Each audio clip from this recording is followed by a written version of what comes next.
Hey guys, कैसे हैं आप सभी। आई होप आप सभी काफी अच्छे होंगे। तो एपिसोड 2 की शुरुआत में हमें एक पास्ट सीन दिखाया जाता है जिसमें जिहान और डूहान की फैमिली की डेथ हो चुकी थी, जहां जिहान के फादर अपने पिताजी यानी जिहान के दादाजी से बात कर रहे थे। लेकिन दोस्तों, ये इंसान जिहान और डूहान के सगे फादर नहीं थे। दरअसल जिहान की मॉम ने अपने पहले पति को छोड़कर किसी और से शादी कर ली थी और जिहान और डूहान इसी इंसान के बच्चे थे, जबकि सियोन और मिनयोंग जिहान की मॉम के पहले हस्बैंड के बच्चे थे। और यही वजह है कि सियोंग और मिनयोंग हमेशा जिहान और डूहान से जेलस फील करते हैं और साथ ही वो नहीं चाहते कि उनकी प्रॉपर्टी का हिस्सा जिहान और डूहान को मिले। लेकिन जिहान के दादाजी ने अपने बेटे से जिहान और डूहान को अडॉप्ट करने के लिए कहा था और जिहान ने खुद को कामयाब करने के लिए शुरू से काफी मेहनत की है। अब दोस्तों, हमें फिर से वही सीन दिखाया जाता है जो हमने एपिसोड 1 के लास्ट में देखा था, जहां डूहान एजुंग को 3 साल के लिए अपनी नकली वाइफ बनने के लिए बोलता है, पर जिहान वहां पहुंचकर मना कर देता है। और साथ ही इधर उसके दादाजी डूहान को अपनी कंपनी का सक्सेसर अनाउंस कर देते हैं, पर डूहान वहां नहीं जाता। अब डूहान के वहां न जाने से उसके दादाजी काफी एम्बरेसिंग फील कर रहे थे, इसलिए सियोंग वहां से उठकर स्टेज की तरफ जाने लगती है, पर चेमोंग उसे रोक लेती है और खुद वहां जाकर सबको अपने बारे में बताती है कि मैं ट्योंग ग्रुप की बेटी हूँ।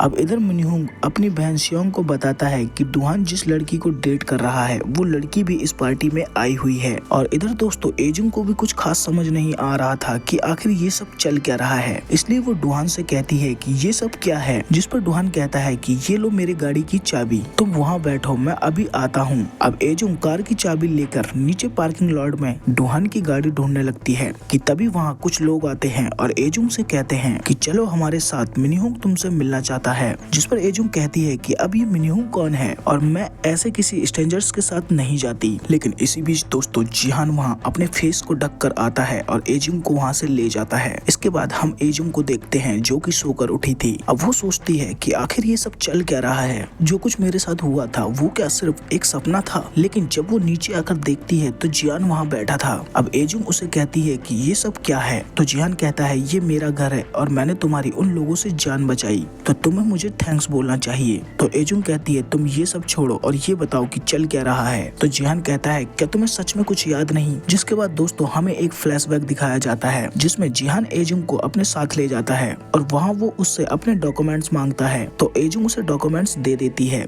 अब जिहान कहता है कि मेरे भाई डूहान ने जो कुछ भी बोला तुम उसको इग्नोर करना। जिस पर एजुंग कहती है क्या शादी के बारे में। अरे मुझे तो खुद यकीन नहीं हो रहा कि डूहान ऐसा भी सोच सकता है, उससे तो मैं इस बारे में बाद में बात करूंगी। तो जिहान कहता है कि अब उससे बात करने का कोई फायदा नहीं और इतना कहकर जिहान अपनी गाड़ी की स्पीड तेज कर देता है। अब एजुंग उससे कहती है कि अपनी गाड़ी की स्पीड कम करो वरना मैं कूद जाऊंगी, पर जिहान उसकी एक ना सुनता, इसलिए एजुंग चलती गाड़ी से नीचे कूद जाती है और उसका सर एक पिलर में बुरी तरह टकरा जाता है। अब जिहान उसे जाकर देखता है तो उसकी सांसें चल रही थी पर वो बेहोश थी। जिसके बाद जिहान उसे अपने घर ले आता है। खैर दोस्तों, इधर हम मिनयोंग और उसकी वाइफ को देखते हैं जो अपने दादाजी से कह रहा था कि आपको डूहान को कंपनी का सक्सेसर नहीं बनाना चाहिए था, क्योंकि उसे कंपनी में होने वाले किसी काम से कोई मतलब नहीं। और वो साथ ही दादाजी को ये भी बताता है कि डूहान चेमोन से शादी करने के लिए इसलिए मना कर रहा है क्योंकि वो किसी और को डेट करता है। अब इधर दोस्तों, डूहान एजुंग से मिलता है जहाँ एजुंग उससे कहती है कि अच्छा, तो अब मुझे सब समझ में आ गया कि तुम अपने दादाजी की कंपनी के चेयरमैन के बेटे हो और मुझसे नकली शादी करके तुम अपने दादाजी को पागल बनाना चाहते हो। जिस पर डूहान कहता है कि तुमने ही तो कहा था कि तुम्हारी एक्टिंग काफी अच्छी है, इसलिए मैं तुम्हें 3 साल के लिए कास्ट करना चाहता हूँ, उसके बाद मैं तुम्हें डाइवोर्स दे दूंगा। जिस पर एजुंग कहती है ऐसे कैसे, कुछ नहीं होने वाला, मेरे हिसाब से तो तुम्हें अपने दादाजी को समझाना चाहिए। जिस पर डूहान कहता है कि मैं गे हूँ और तुम्हें क्या लगता है कि दादाजी मुझे समझेंगे और मेरा सपोर्ट करेंगे। जिसके बाद दोस्तों, डूहान एजुंग को बताता है कि 5 साल पहले भी दादाजी मेरी शादी करवाना चाहते थे,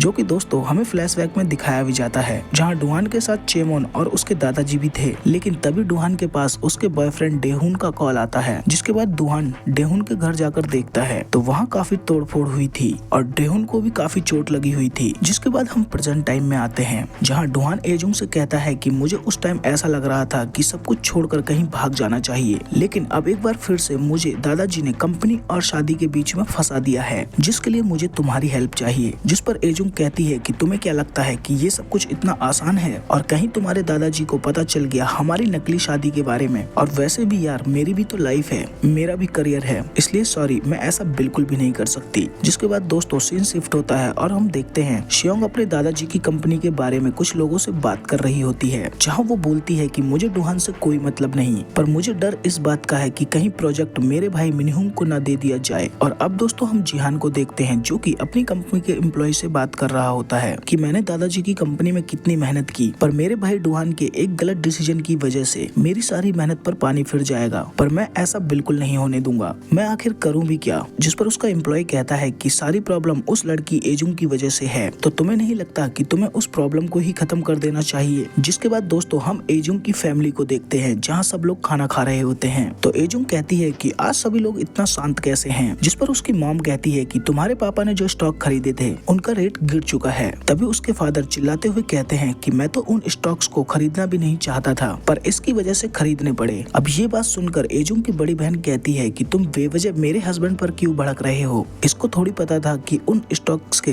रेट अचानक से गिर जाएंगे, और वैसे भी इन स्टॉक्स के रेट गिरने की वजह एलजे कंपनी की छोटे पोते की है, यानी डूहान की। अब दोस्तों ये बात सुनकर एजुंग एकदम शॉक्ड हो जाती है। अब अगले दिन दोस्तों एजुंग अपनी फ्रेंड्स के साथ होती है कि तभी उसके पास डूहान के मैसेज आते हैं जो कह रहा होता है कि मेरा इंटेंशन तुम्हें हर्ट करने का बिल्कुल भी नहीं था, और जो कुछ मैंने तुम्हें करने के लिए बोला था मैं उम्मीद करता हूँ तुम जरूर करोगी। अब इसके बाद दोस्तों एजुंग अपनी दोस्तों से कहती है कि मेरा दोस्त मुझसे शादी करना चाहता है। जिस पर उसकी फ्रेंड्स कहती हैं कि तुम दोनों एक दूसरे को डेट भी नहीं करते हो, तो कहीं ऐसा तो नहीं कि वो तुम्हारे साथ कोई खेल खेल रहा हो। अब एजुंग कहती है कि नहीं यार मैं उसे पिछले 15 सालों से जानती हूँ। जिसके बाद हमें एक फ्लैशबैक सीन दिखाया जाता है जिसमें वो दोनों पार्ट टाइम जॉब किया करते थे, और जब उनकी सैलरी आती थी तो एजुंग भगवान से प्रेयर किया करती थी कि मेरा जो भी शो होने वाला है वो अच्छे से हो, उसमें ज्यादा से ज्यादा ऑडियंस आए। जिसके बाद वो डूहान से पूछती है कि तुम अपनी सैलरी का क्या करोगे। जिस पर डूहान कहता है कि मैं अपनी सैलरी तुम पर इन्वेस्ट कर दूंगा।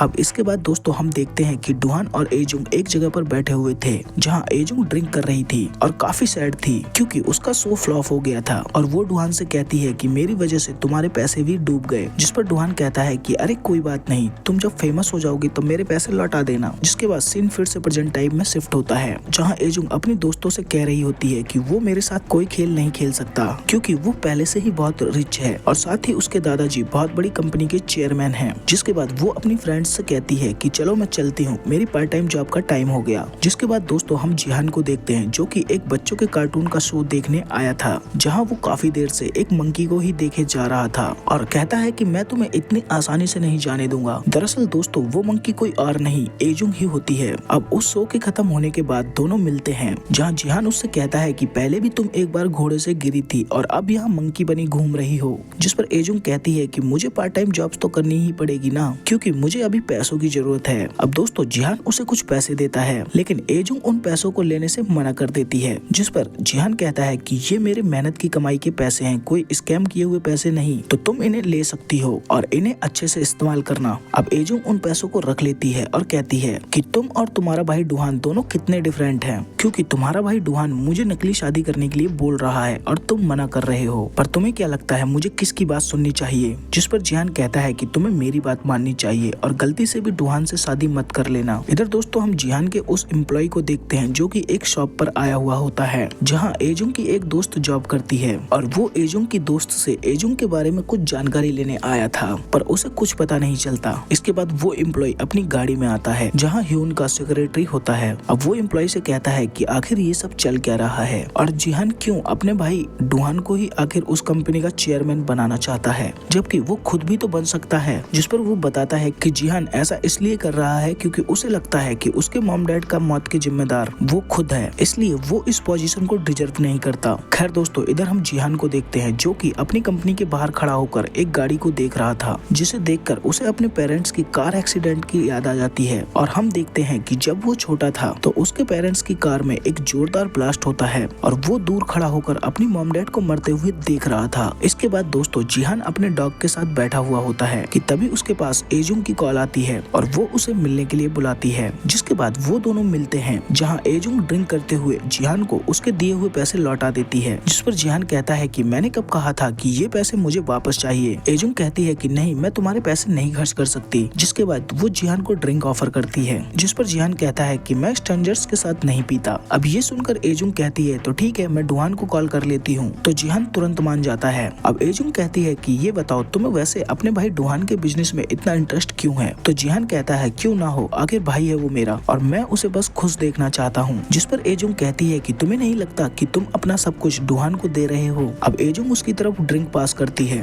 तो जिहान कहता है कि मैं उन लोगों के साथ ज्यादा नहीं पीता जिनसे मैं नफरत करता हूँ। तो एजुंग कहती है कि तुम टेंशन ना लो, मैं तुम्हारे भाई से शादी नहीं करने वाली। जिस पर जिहान कहता है कि याद रखना, तुम अपनी बात से मुकर मत जाना। अब दोस्तों सीन शिफ्ट होता है और हम जिहान के दादाजी और उसके सेक्रेटरी को देखते हैं, जहाँ सेक्रेटरी मिस्टर हुन को बता रहा होता है कि उस दिन पार्टी में डुहान की गर्लफ्रेंड भी आई हुई थी और वो उसे आपसे मिलाना चाहता था। लेकिन इसी बीच दोस्तों वो दोनों जिहान और एजुंग को नशे की हालत में देखते हैं, जो कि पीकर पूरी तरह से टल्ली थे। इसलिए बातों ही बातों में उन दोनों के बीच लड़ाई होने लगती है कि तभी एजुंग जिहान को धक्का दे देती है, जिस वजह से जिहान का सर एक पिलर से जाकर लगता है। अब वो दोनों नशे में इतने टल्ली होते हैं कि उन लोगों को पता ही नहीं लगता कि वो लोग कब जिहान के दादाजी की गाड़ी में आ गए। अब दोस्तों एजुंग नशे में जिहान के दादाजी के सेक्रेटरी से कहती है तुम प्लीज हमें ठीक से घर पहुंचा दो, और साथ ही कहती है कि क्या तुम जानते हो जिहान के ग्रैंडफादर एक बहुत ही बड़ी कंपनी के चेयरमैन हैं। अब जिहान भी नशे की हालत में कहता है कि तुम्हें नहीं पता, मेरे दादाजी मुझसे नफरत करते हैं, डुहान भी मुझसे नफरत करता है और तुम भी मुझसे नफरत करती हो। जिस पर एजुंग कहती है कि किसने बोला मैं तुमसे नफरत करती हूँ, मैं तो तुम्हें लाइक करती हूँ। अब दोस्तों वो दोनों इतने नशे में होते हैं कि साथ बैठे दादाजी के बारे में भी वो काफी कुछ बोले जा रहे थे। अब नेक्स्ट मॉर्निंग दोस्तों डुहान के पास उसके दादाजी का कॉल आता है, जो उसे अपने पास बुलाते हैं। अब जैसे ही डुहान उनके पास पहुंचता है तो वो देखता है कि जिहान और एजुंग वहाँ पहले से ही ब्रेकफास्ट कर रहे थे।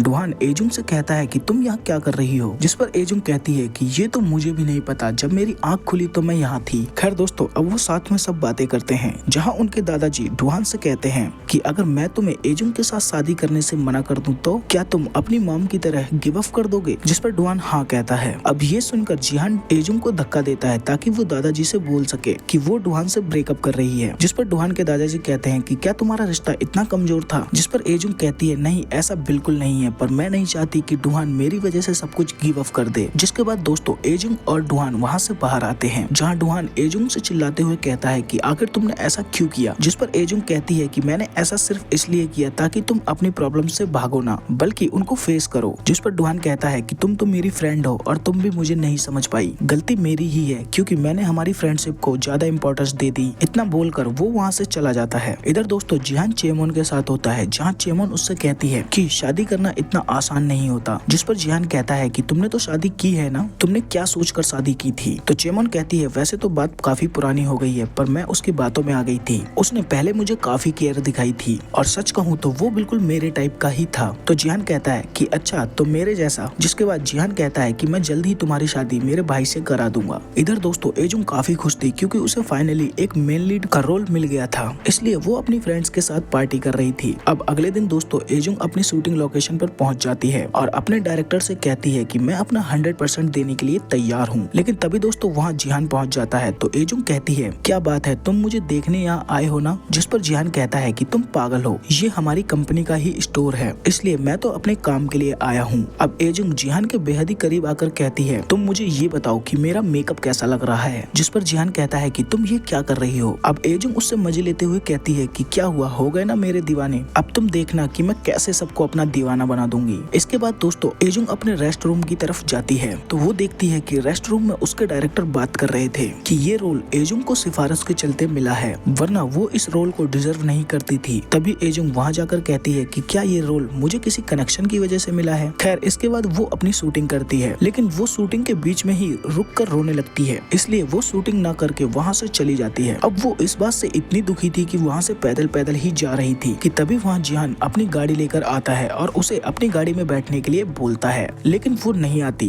फिर जिहान गाड़ी से उतरकर उसके पास जाता है और एजुंग से कहता है कि तुमने आखिर अपनी शूटिंग क्यों छोड़ दी? जिस पर एजुंग उसको एक लगाती है और कहती है मुझे सब पता है, ये रोल मुझे तुम्हारी वजह से मिला था। अब वो जिहान से कहती है कि तुमने ऐसा क्यों किया? क्या मैं तुम्हारे सामने गिड़गिड़ा रही थी कि मुझे कोई रोल दिला दो? तुम्हारी इस हरकत की वजह से मुझे खुद से नफरत होने लगी है, क्योंकि मैं अपने दम पर कुछ करना चाहती हूँ। अब अब ये बात सुनकर जिहान को भी काफी बुरा लगता है और वो कहता है कि मैं तुम्हारी कंडीशन समझ सकता हूँ, अब तुम गाड़ी में बैठो, मैं तुम्हें घर छोड़ देता हूँ। लेकिन एजुंग नहीं मानती और वो गुस्से में डुहान को कॉल करती है और उसको बोल देती है कि मैं तुमसे शादी करने के लिए तैयार हूँ। और तभी दोस्तों ये एपिसोड यहीं खत्म हो जाता है। तो दोस्तों आप लोगों को ये एपिसोड कैसा लगा हमें नीचे कमेंट सेक्शन में जरूर बताएं। जल्द ही मिलते हैं नेक्स्ट एपिसोड के साथ, तब तक के लिए bye bye, take care and thanks for watching.